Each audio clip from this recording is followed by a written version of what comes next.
আজকের ভিডিওতে আমরা জানব অরণ্য ষষ্ঠী বা জ্যৈষ্ঠ মাসের শুক্লাপক্ষে অনুষ্ঠিত জামাই ষষ্ঠী এই ব্রত কিভাবে পালন করা হয়। বাঙালির 12 মাসে 13 পার্বণ। এই সব পার্বণের মধ্যে ষষ্ঠী ব্রত হলো অন্যতম।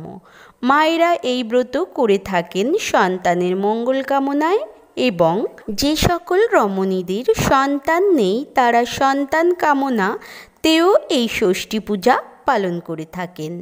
জামাই ষষ্ঠীর প্রধান উল্লেখযোগ্য কারণ হলো এখানে মেয়ে জামাইকে বিশেষভাবে আমন্ত্রণ করা হয়। জামাই ষষ্ঠীর বিশেষ বিষয় হলো এই পুজোর বিশেষ ডালা। এই ডালাতে কাঁঠাল পাতার উপরে সাজানো হয় 5টি 7টি বা 9 রকমের ফল। এবং জামাই ষষ্ঠী পুজোর আরও একটি উল্লেখযোগ্য উপকরণ হলো করম চা বা খেজুর, এটি রাখতেই হবে।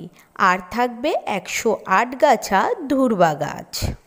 এদিন ষষ্ঠী পুজো উপলক্ষে শাশুড়ি মায়েরা ভোরবেলা স্নান সেরে পুজোর ঘটে জল ভরেন এবং ঘটের উপরে স্থাপন করা হয় আমের পল্লব সিঁদুর সহযোগে। সঙ্গে রাখেন তালপাতার পাখা।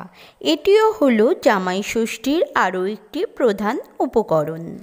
108টি দুর্বা গাছের আটি দিয়ে পুজোর উপকরণ সাজানো হয়।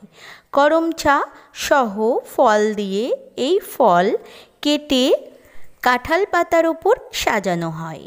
একটি সুতোকে হলুদ মাখিয়ে তাতে ফুল বেলপাতা দিয়ে গিঁট বেঁধে দেওয়া হয়। তারপর মায়েরা ষষ্ঠী পূজা করেন। এই ষষ্ঠী মা ষষ্ঠীর কাছে গিয়ে করা হয়, যাকে বলা হয় ষষ্ঠীতলা। পূজা শেষে তালপাতার বাতাস দেওয়া হয় এবং ষষ্ঠীর সেই হলুদ সুতাটি হাতে বেঁধে দেওয়া হয়। এরপর ধান দূর্বা দিয়ে আশীর্বাদ করা হয়। তবে বর্তমান সময়ে এই নিয়ম পালন না হলেও জামাই ষষ্ঠীতে শাশুড়ি মায়েরা জামাইদেরকে নিমন্ত্রণ করে বিভিন্ন পদের রান্না করে খাবার খাওয়ান।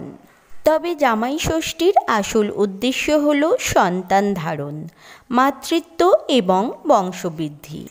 মেয়ে যাতে সুখে শান্তিতে দাম্পত্য জীবনযাপন করতে পারে তারই মঙ্গল কামনা করা হয়। জামাই ষষ্ঠী পূজার প্রধান উপকরণগুলি হলো আমের পল্লব, তালপাতার পাখা, ধান, দূর্বা, 5, 7 বা 9 রকমের ফল, ফুল, বেলপাতা, সাদা সুতা এবং হলুদ অবশ্যই দরকার হয়।